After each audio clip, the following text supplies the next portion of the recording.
잠시 후 여러분은 프랑크 왕국부터 100년 전쟁까지 유럽 중세 역사에 대해 모두 알 수 있습니다. 자, 그럼 로빈의 기록을 시작합니다.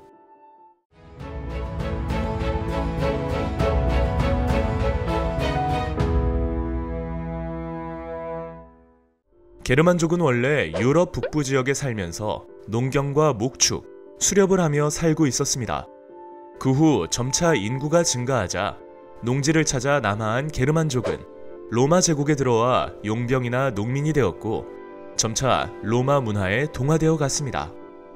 4세기 후반 중앙아시아의 유목민인 훈족이 유럽에 쳐들어오자 게르만족의 일파인 서고트족이 로마 영토로 이동하기 시작하였습니다. 그러자 이를 계기로 많은 게르만족이 이동하며 서로마 제국 곳곳에 나라를 세웠습니다. 이에 쇠약해진 서로마 제국은 476년 게르만족 출신의 용병 대장 오도아케르에게 멸망하고 맙니다. 게르만족이 세운 국가 중 가장 넓은 영토를 차지하고 오랫동안 번영한 나라는 프랑크 왕국이었습니다. 프랑크족은 라인강 유역에 본거지를 두고 가까운 갈리아 지방에 정착하여 현지 적응이 쉬웠습니다.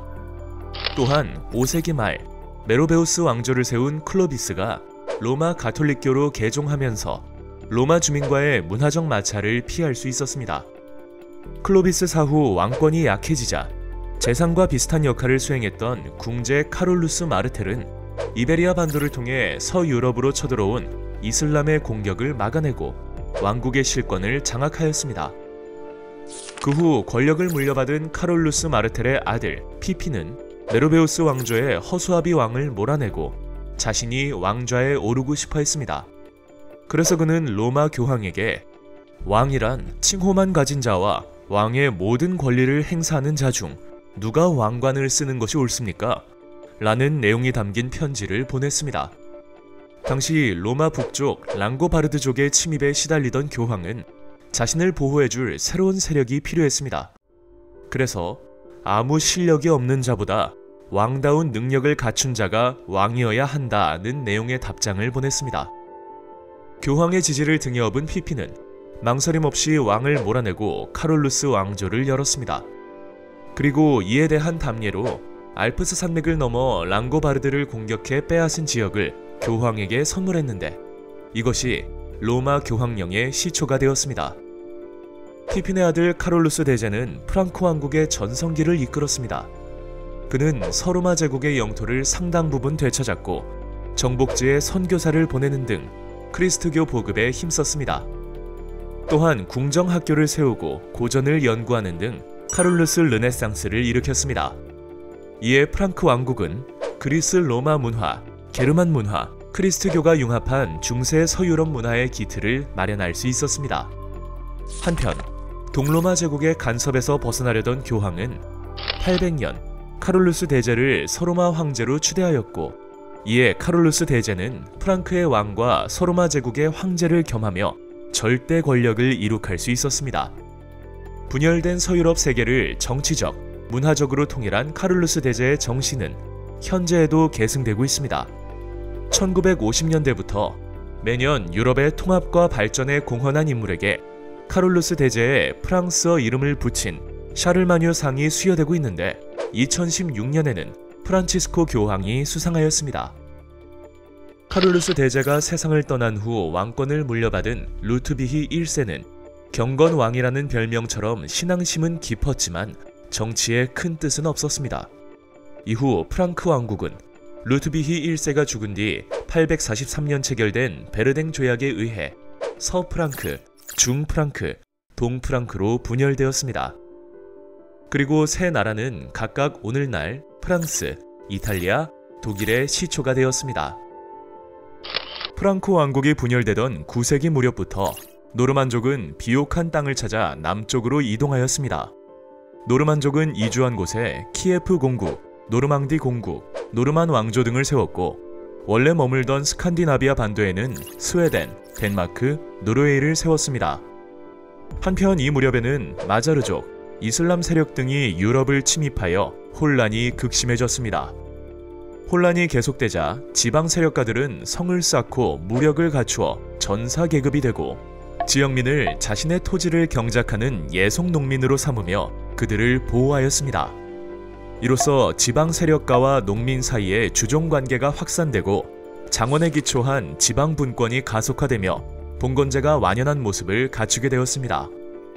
주종 관계는 국왕과 제후, 하급 기사 사이에 여러 겹으로 맺어져 있는 피라미드 형태를 이루고 있었습니다. 이들은 영주로서 장원을 매개로 농노와 지배, 예속 관계를 맺고 있었고, 성직자들은 교황을 정점으로 하는 개서제를 이루고 있었습니다.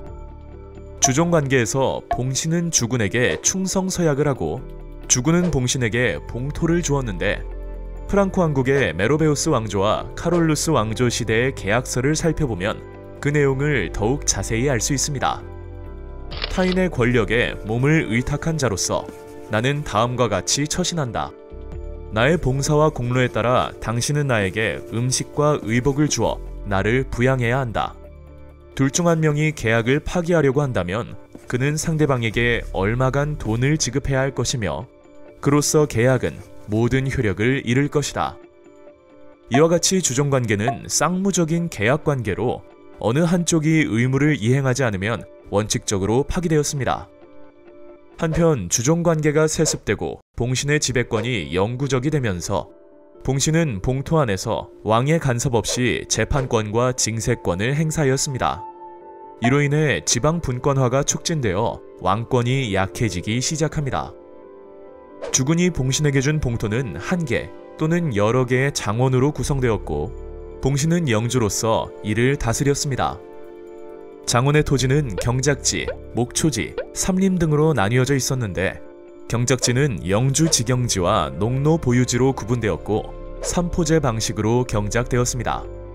삼포제란 춘경지, 추경지, 휴경지로 나뉘어 해마다 돌려가며 농사를 짓는 방식을 말합니다. 춘경지에는 봄에 파종하는 보리와 귀리 등의 여름 작물을 심고, 추경지에는 가을에 파종하는 밀과 쌀, 보리 등의 겨울 작물을 심었으며, 휴경지는 가축 방목에 사용되었습니다.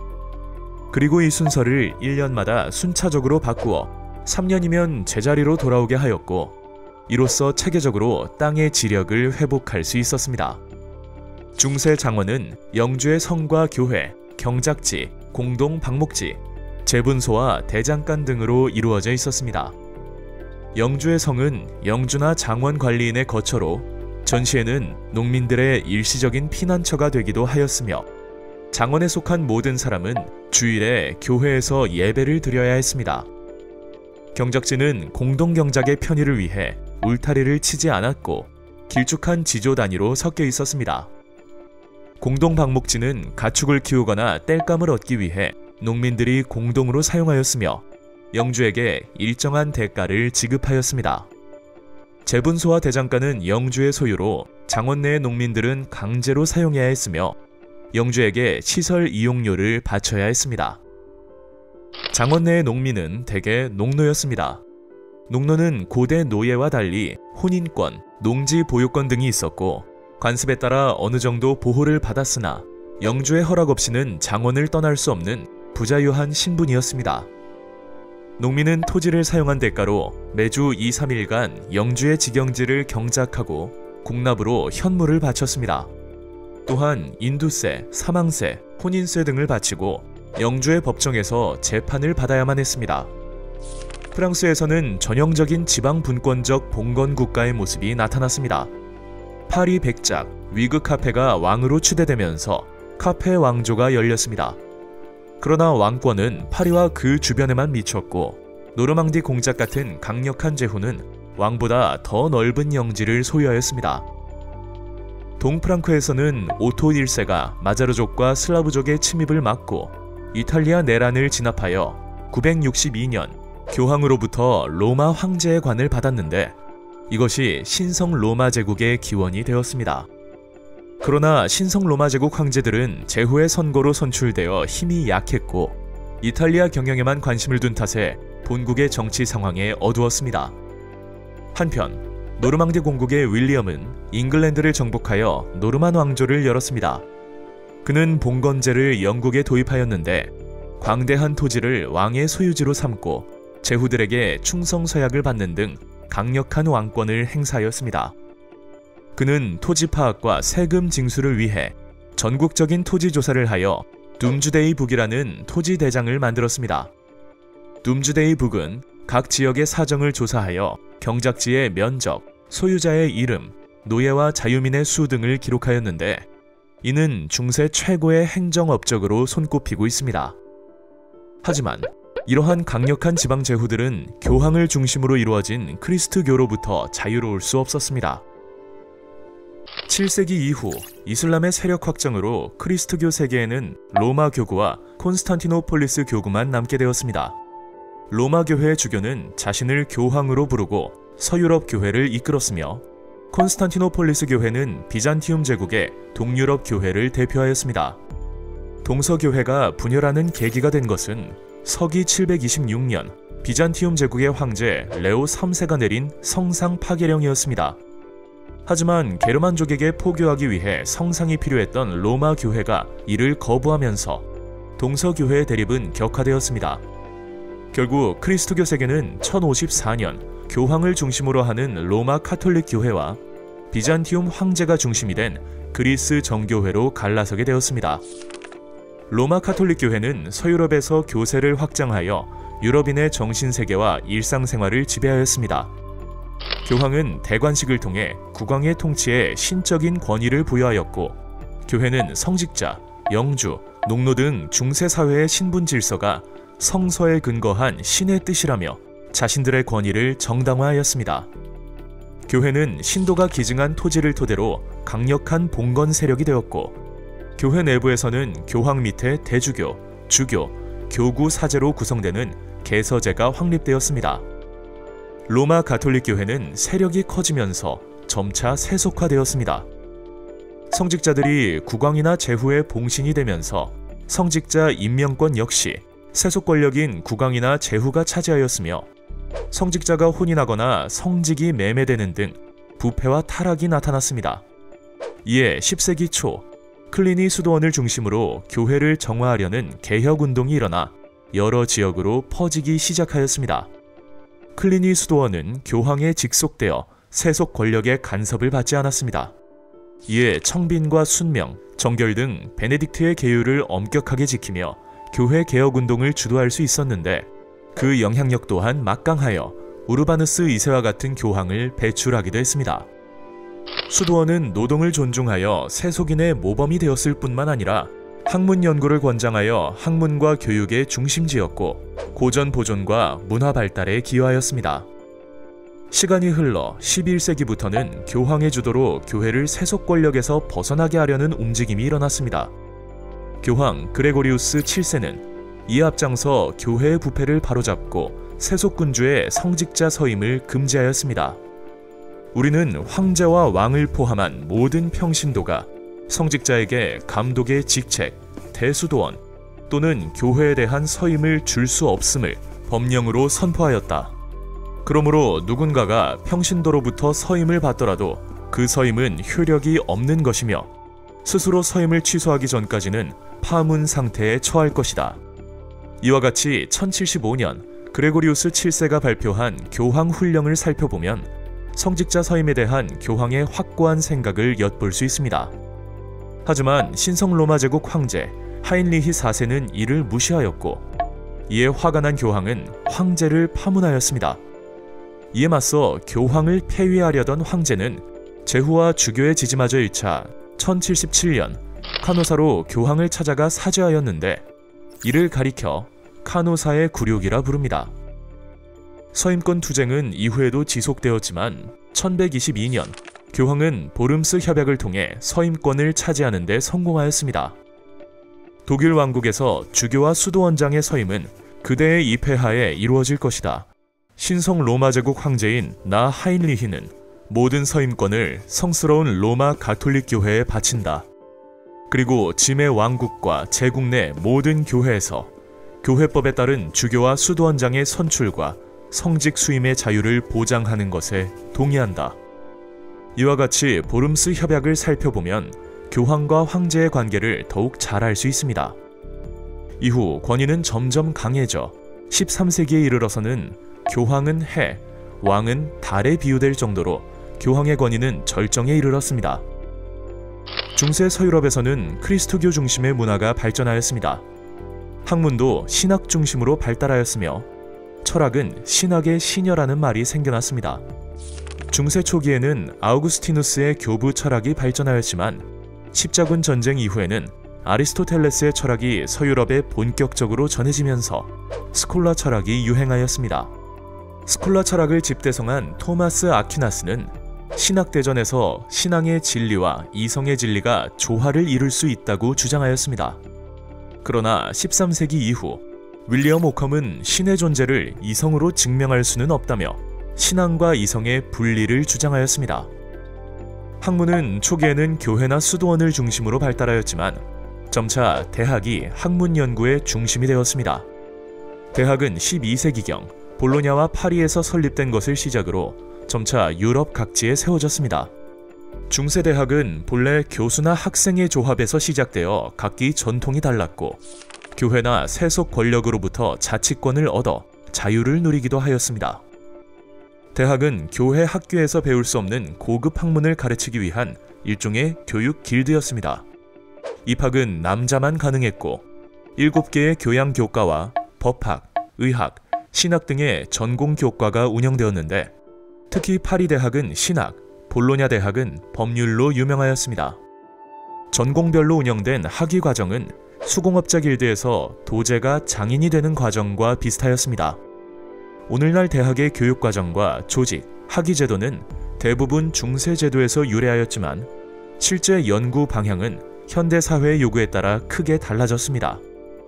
중세는 봉건 기사의 모험과 사랑을 다룬 기사 문학이 유행하였는데 카롤루스 대제의 부하였던 기사 롤랑의 무용담을 다룬 롤랑의 노래와 게르만족의 전설을 바탕으로 쓴 니벨룽겐의 노래가 대표적입니다. 건축에서는 교회, 수도원 등 종교 건축이 발달하였습니다. 11세기에는 원형의 아치를 갖춘 로마네스크 양식이 유행하였으며 12세기경부터는 첨탑과 스테인드 글라스를 특징으로 하는 고딕 양식이 유행하였습니다. 후대 학자들이 사용한 비잔티움 제국이라는 이름은 동로마 제국의 수도인 콘스탄티노폴리스의 옛 이름에서 따온 것입니다. 동로마 제국은 서로마 제국이 멸망한 후 로마 제국의 전통을 계승하여 이후 1000년간 역사를 이어갔습니다. 비잔티움 제국은 이슬람 세력에 맞서 크리스트교 세계를 지키는 방파제 역할을 함과 동시에 서유럽 세계와 경쟁하였습니다. 서유럽 세계에서는 교황권과 황제권이 분리됐지만 비잔티움 제국에서는 강력한 황제권을 바탕으로 황제가 교회를 지배하는 황제 교황주의가 발전하였습니다. 또한 제국의 수도인 콘스탄티노폴리스는 유럽과 아시아를 잇는 길목에 위치하여 동서교통의 중심지이자 상공업과 무역의 중심지로 번영하였는데 전성기에는 인구가 약 100만 명에 달하는 대도시로 성장할 수 있었습니다. 비잔티움 제국은 6세기 유스티니아누스 황제 때 전성기를 맞았습니다. 유스티니아누스는 사산왕조 페르시아와 협정을 맺어 배후의 위협을 제거하였고 반달족의 내분을 구실로 군대를 파견해 북아프리카의 반달 왕국을 정복하였습니다. 이어 시칠리아를 정복한 유스티니아누스는 나폴리 또한 정복하며 이탈리아 반도를 제국의 영토로 통합하는 데 성공하였고 마침내 지중해를 손에 넣는 데 성공하였습니다. 이후 그는 로마법을 정리한 유스티니아누스 법전을 편찬하였고 콘스탄티노폴리스에 성 소피아 성당을 세웠습니다. 유스티니아누스 황제의 명령으로 5년 만에 그리스 정교의 성당으로 완공된 성 소피아 성당은 이후 오스만 제국의 지배를 받기 시작하자 모스크로 바뀌었는데 성당 옆에 보이는 4개의 미너렛은 이 시기에 세워진 것입니다. 비잔티움 제국은 그리스 정교를 바탕으로 그리스 로마 문화와 헬레니즘 문화 등을 융합하여 독자적인 문화를 발전시켰습니다. 라틴어 대신 그리스어가 공용어였으며 그리스 고전의 수집과 연구가 이루어져 고대 그리스의 사상과 학문이 보존될 수 있었습니다. 이러한 고전 연구의 성과는 서유럽 세계에 전파되어 르네상스를 자극하였습니다.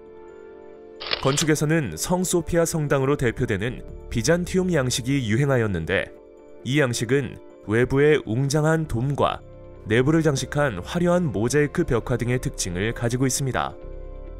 비잔티움 문화는 슬라브족에게 많은 영향을 끼쳤습니다. 유럽 동북부 지역에 살던 슬라브족은 비잔티움 제국 내로 들어와 살면서 비잔티움 문화에 동화되었습니다. 특히 러시아의 키예프 공국은 흑해를 통해 비잔티움 제국과 교역하며 그리스 정교를 국교로 받아들이고 같은 이름을 가진 성 소피아 성당을 세우는 등 비잔티움 문화의 영향을 많이 받았습니다. 비잔티움 제국은 유스티니아누스 황제 이후 외세 침략이 거듭되자 이에 대비하기 위해 군관구제와 둔전병제를 시행하였습니다. 군관구제란 전국을 여러 개의 군관구로 나누고 황제가 직접 임명한 사령관에게 군사권, 행정권, 사법권을 준 제도를 말합니다. 둔전병제란 군관구제에서 군역에 종사하는 농민에게 그 대가로 토지를 주고 이들이 계속 군역에 종사한다는 조건으로 토지를 상속할 수 있도록 한 제도인데 이를 통해 자영농을 육성하고 국방력을 강화할 수 있었습니다. 이를 바탕으로 9세기 후반부터는 이슬람 세력에 빼앗겼던 영토 일부를 회복하는 등 부흥을 꾀하였지만 지방 유력자의 대토지 사유화 경향이 심해져 둔전병제가 점차 무너지고 대토지 소유자가 봉건 영주가 됨에 따라 황제권 역시 약화되었습니다. 또한 11세기에는 셀주크 튀르크에게 영토를 상실하며 크리스트교의 성지인 예루살렘을 빼앗기자 서유럽 세계에 구원을 요청하였습니다. 그리고 이에 응답한 서유럽이 군대를 파견하며 200년에 걸친 십자군 전쟁이 시작되었습니다. 그 후 계속해서 쇠퇴한 비잔티움 제국은 결국 1453년 오스만 제국에게 멸망하고 말았습니다. 11세기경부터 서유럽 세계는 안정 속에서 경제 발전을 이룩하였습니다. 삼포제가 확산되고 말과 무거운 쟁기 등이 농사에 이용되면서 농업 생산성이 향상되고 인구가 증가하였습니다. 이에 농지가 부족해진 서유럽인들은 새로운 땅을 찾아 엘베강 동쪽으로 진출하였습니다. 또한 이베리아 반도의 크리스트교 국가들은 이슬람 세력에 맞서 재정복 운동을 펼치며 영토를 확대하였습니다. 한편 11세기 후반 비잔티움 제국이 셀주크 튀르크에게 영토를 상실하며 크리스트교의 성지인 예루살렘을 빼앗기자 위협을 받은 비잔티움 제국의 황제 알렉시우스 1세는 로마의 교황 우르바누스 2세에게 도움을 요청하였습니다. 이에 교황권의 확대를 노린 교황은 클레르몬 공의회에서 다음과 같은 연설을 하였습니다. 예루살렘, 안티오크 및 그 밖의 도시들에서 크리스트교도가 박해를 받고 있다. 신을 믿지 않는 튀르크인의 진출은 그칠 줄 모르고 콘스탄티노폴리스로 다가오고 있으니 성지의 형제들을 구하자. 예수의 성묘가 있는 곳으로 가지 않겠는가? 젖과 꿀이 흐르는 땅은 신이 그대들에게 내린 토지이다.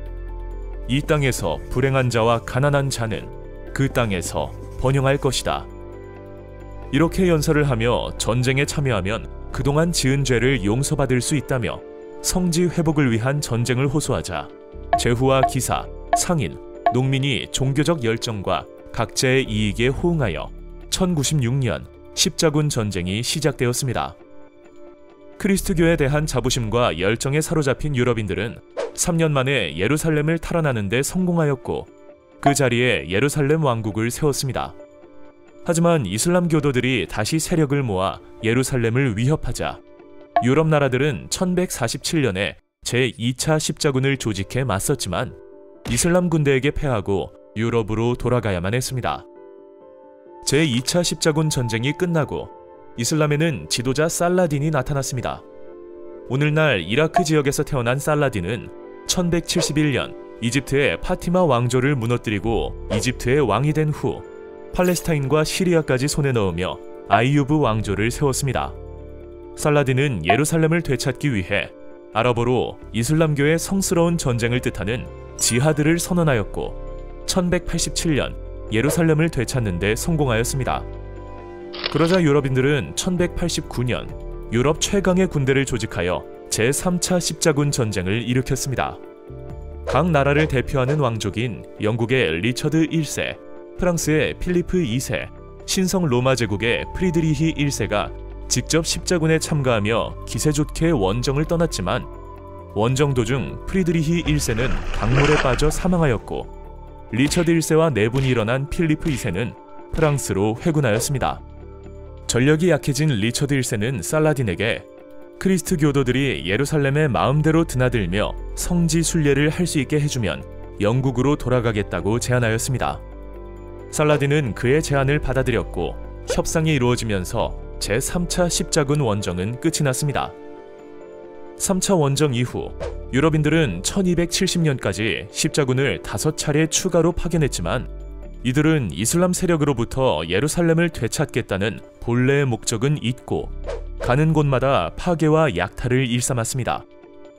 십자군을 주도했던 교황과 왕 그리고 기사가 전쟁을 통해 권력을 차지하고 이를 경제적 이익을 얻기 위한 도구로 사용하려 했기 때문이었습니다. 결국 200여 년에 걸친 십자군 전쟁은 제1차 원정을 제외하고 모두 실패하고 말았습니다. 그리고 예루살렘은 오랫동안 이슬람 교도들에 의해 지배되었습니다. 십자군 전쟁으로 인해 서유럽 사회는 크게 변화하였습니다. 교황권은 쇠퇴하였고 장기간 참전한 제후와 기사 계층이 경제적으로 몰락하여 봉건제가 흔들렸으며 그 여파로 왕권이 강해지는 결과를 낳게 되었습니다. 그뿐만 아니라 지중해를 통한 동방과의 교역과 문화 접촉이 활발해져 상공업이 발달하였고 도시가 성장하였으며 비잔티움 문화와 이슬람 문화가 서유럽 문화의 발전을 자극하였습니다. 유럽에서는 11세기경부터 교통요지에 시장이 생기고 시장에 상인과 수공업자가 모여들면서 도시가 성장하기 시작하였습니다. 특히 십자군 전쟁 이후 원거리 무역이 활발해지고 거래 규모가 커지자 도시는 더욱 발전하였습니다. 이탈리아의 베네치아, 제노바 등 지중해 연안의 도시들은 동방무역으로 번영하였고 피렌체와 밀라노 등은 금융업과 직물업으로 번창하였습니다. 함부르크와 리베크 등 북독일 도시들은 한자 동맹을 맺고 북해와 발트해 연안의 무역을 독점하였습니다. 한자는 독일어로 조합, 동료라는 뜻으로 한자 동맹은 13세기 북부 유럽의 도시 동맹을 말하는데 이들은 북유럽의 무역을 독점하고 해군력을 보유하여 강력한 군사력을 갖추고 있었습니다. 또한 프랑스의 샹파뉴 지방에서는 지중해 무역과 북방 무역을 연결하는 정기시가 열렸습니다. 도시는 처음에는 영주의 지배를 받았지만 경제력이 커지면서 시민들은 재력, 무력을 동원하였고 영주로부터 자치권을 얻었습니다. 또한 시민들은 시의회를 구성하여 도시를 운영하였으며 그 비용을 부담하는 대신 신분상의 자유를 누렸습니다. 도시민은 공동의 이익과 안전을 도모하기 위해 길드를 만들어 생산과 교역을 통제하였습니다. 길드란 상인과 수공업자들이 만든 동업조합을 뜻합니다. 길드는 노동시간, 생산기술, 상품 가격 등을 정한 규정을 만들었는데 이를 어긴 회원에게는 벌금을 부과하였습니다. 길드는 처음에는 상인 중심으로 조직되었습니다. 하지만 점차 대상인이 길드 운영과 도시 행정을 독점하자 수공업자들도 길드를 만들어 대항하였습니다. 수공업자 길드는 장인들로 구성되었고 각 장인들은 직인과 도제를 거느렸습니다. 한편 상공업이 발달하고 도시가 성장하자 화폐 경제가 널리 퍼지기 시작하였습니다. 이에 따라 영주는 농민에게 부역 대신 현물이나 화폐로 지대를 받게 되었고 농민은 부역에서 벗어날 수 있게 되었습니다. 뿐만 아니라 곡물 가격이 오르고 화폐 가치가 떨어짐에 따라 농민의 경제적 지위 또한 올라갔습니다. 게다가 14세기 중엽에 유럽을 휩쓴 흑사병으로 인구가 크게 줄고 노동력이 귀해지자 영주는 농민의 처우를 개선해 주었습니다. 그 결과 농노 신분에서 해방되는 사람이 늘었고 자영 농민도 늘어나 장원이 점차 해체되었습니다. 하지만 일부 지역에서는 수입이 줄어든 영주가 오히려 직영지를 확대하고 화폐지대를 부역으로 되돌리는 등 농민을 억압하였고 이에 프랑스의 자크리의 난, 영국의 와트 타일러의 난 등 농민 봉기가 일어났습니다. 한편 유럽에서는 십자군 전쟁이 실패하면서 교황의 권위가 추락하였습니다. 14세기 초 교황 보니파키우스 8세와 프랑스의 왕 필리프 4세는 교회와 성직자에 대한 과세 문제를 둘러싸고 대립하였습니다. 하지만 힘이 약해진 교황은 삼부회의 지지를 받은 필리프 4세에게 굴복하였고 이후 교황청은 아비뇽으로 옮겨져 약 70년 동안 프랑스 왕의 통제를 받았는데 이를 가리켜 아비뇽 유수라 말합니다. 그 후 교황청은 다시 로마로 되돌아갔지만 아비뇽에서도 교황이 선출되어 1378년부터 1417년까지 40년간 서로 정통성을 내세우며 대립하였는데, 이를 가리켜 교회의 대분열이라 부릅니다. 교황과 교회의 위신과 권위가 추락하자 교회 개혁의 움직임이 일어났습니다. 영국의 위클리프와 보헤미아의 후스는 교회의 세속화와 성직자의 타락을 비판하며 성서에 기반을 둔 신앙을 강조하였습니다. 이에 로마 가톨릭 교회는 콘스탄츠 공예를 소집하여 위클리프를 이단으로 규정하고 후스를 화형에 처하였으며, 로마 교황의 정통성을 인정하고 새로운 단일 교황을 선출함으로써 교회 대분열을 수습하였습니다. 봉건 영주의 힘이 약해지고 교황의 권위가 쇠퇴하면서 유럽 각국에서는 왕권을 강화하려는 움직임이 나타났습니다. 왕은 사법권과 과세권을 확대하고 상비군과 관료를 양성하여 중앙 집권 체제를 확립하려 하였습니다. 그러자 도시의 상공업자들은 봉건적 제약에서 벗어나기 위해 국가 재정을 지원하거나 왕의 관리로 봉사하였고, 귀족, 성직자와 함께 신분제 의회에 참가하였습니다. 한편 화약의 도입으로 세력이 약해진 기사들은 점차 왕의 신하가 되어갔습니다. 영국은 노르만 왕조의 정복 이후 비교적 강한 왕권을 가지고 있었지만 12세기부터 귀족의 정치적 저항에 부딪혔습니다. 특히 13세기 무렵 존 왕이 프랑스와의 전쟁으로 악화된 재정을 개선하기 위해 무거운 세금을 부과하자 귀족이 반발하여 귀족의 권리를 인정한 대헌장을 왕에게 승인하도록 하였습니다. 이후 성직자, 귀족, 각 주와 도시의 대표가 참여하는 모범의회가 소집되었고, 14세기에는 양원제 의회 제도의 기틀이 마련되었습니다. 프랑스에서는 12세기 말 필리프 2세가 제후 세력을 누르고 프랑스 안의 영국령을 대부분 획득하여 왕권을 강화하였습니다. 그리고 강해진 프랑스와 영국은 서유럽의 패권을 두고 서로를 견제할 수밖에 없었습니다. 14세기 초 프랑스에 위치한 플랑드르 지방은 영국의 지배를 받고 있었습니다. 현재의 벨기에, 프랑스, 네덜란드에 걸쳐 있는 플랑드르 지방은 양모 산업과 포도주로 유명하였습니다. 이 때문에 많은 세금을 거둘 수 있는 플랑드르 지방이 영국에게는 재정적으로 중요한 지역이었고, 같은 이유로 프랑스는 호시탐탐 플랑드르를 차지할 생각을 하고 있었습니다. 그러던 중 1328년 프랑스 국왕인 샤를 4세가 자손 없이 세상을 떠나고 사촌 동생인 필리프 6세가 왕위를 잇게 되자 영국의 왕인 에드워드 3세는 자신이 샤를 4세의 조카이므로 프랑스 왕이 되어야 한다고 주장하였습니다. 하지만 프랑스 의회는 에드워드 3세를 무시하고 필리프 6세를 프랑스 왕으로 임명하였습니다. 왕위에 오른 필리프 6세는 1337년 프랑스 영토 안에 있는 영국 땅을 빼앗고 플랑드르를 공격하였으며, 이로써 길고 긴 100년 전쟁이 시작되었습니다. 두 나라의 전쟁은 양국의 예상과는 달리 장기전이 되었습니다. 당시 온 유럽을 휩쓴 흑사병으로 인해 유럽 인구의 3분의 1이 사망하였고, 프랑스의 자크리의 난, 그리고 영국의 와트 타일러의 난 등의 반란이 일어나며 전쟁이 교착 상태에 빠졌기 때문입니다. 세월이 지나 1429년 이미 프랑스 북부를 손에 넣은 영국군이 남하하며 프랑스 중앙에 위치한 오를레앙을 공격하였는데, 이로 인해 프랑스의 상황은 점점 불리하게 전개되었습니다. 이때 프랑스를 구원하기 위해 나타난 한 소녀 잔다르크가 있었습니다. 농부의 딸로 태어난 17살 소녀 잔다르크는 1429년 프랑스를 구하라는 신의 목소리를 듣고 샤를 왕자를 찾아가 군대를 요청하였습니다. 신의 계시를 받은 잔다르크가 프랑스군을 지휘하자 프랑스군은 영국군을 무찌르고 오를레앙을 구할 수 있었고, 그 덕분에 샤를 왕자는 프랑스 왕위에 오를 수 있었습니다.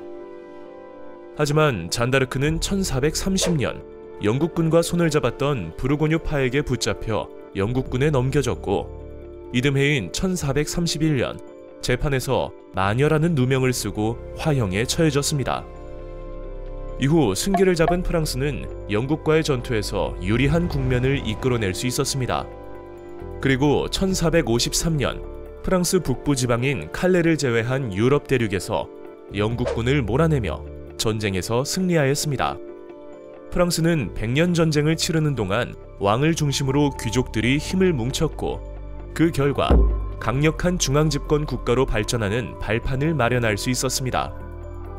100년 전쟁이 끝난 후 영국에서는 왕위 계승권을 둘러싸고 랭커스터가와 요크가 사이에 전쟁이 벌어졌습니다. 랭커스터가를 상징하는 것이 붉은 장미이고 요크가를 상징하는 것이 흰 장미이기 때문에 이 전쟁을 장미 전쟁이라 부릅니다. 전쟁이 길어지자 귀족 세력의 힘은 점차 약해질 수밖에 없었습니다. 그 덕분에 요크가에게 승리한 랭커스터가의 헨리 7세는 왕위에 오를 수 있었고 튜더 왕조를 열어 중앙 집권 국가의 토대를 닦을 수 있었습니다. 영국, 프랑스와는 달리 독일과 이탈리아는 통일 국가를 이루지 못하고 분열 상태가 유지되었습니다. 독일에서는 신성 로마 제국의 황제들이 제후 세력에 눌려 명목상의 통치자에 불과했습니다. 13세기에는 황제가 없는 대공의 시대를 거쳤으며 14세기에는 유력한 7명의 제후가 황제를 선출하는 황금 문서가 만들어지기도 하였습니다. 이에 따라 대제후가 정치 실권을 장악하였고 정치 분열도 심해져 강력한 통일 국가가 될 수 없었습니다. 이탈리아 역시 신성 로마 제국의 간섭 아래 교황령, 베네치아, 피렌체 등의 도시국가와 나폴리 왕국 등으로 분열되어 있었습니다. 이베리아 반도에서는 이슬람 세력에 대한 재정복 운동을 통해 카스티아, 아라곤 등의 국가가 세워졌습니다. 두 나라는 왕가 간의 혼인을 통해 합쳐져 에스파냐 왕국을 이루었습니다. 이후 에스파냐는 이슬람 세력 최후의 근거지인 그라나다를 함락하고 1492년 통일국가를 완성하였습니다. 한편 12세기에 카스티아로부터 독립한 포르투갈은 15세기 후반 통일국가로 성장하였고 인도 항로를 개척하는 등 적극적인 국외 진출을 추진하였습니다. 이후 유럽의 역사는 어떻게 흘러갈까요? 르네상스와 종교개혁에서 아주 자세히 알려드리도록 하겠습니다. 로빈의 역사 기록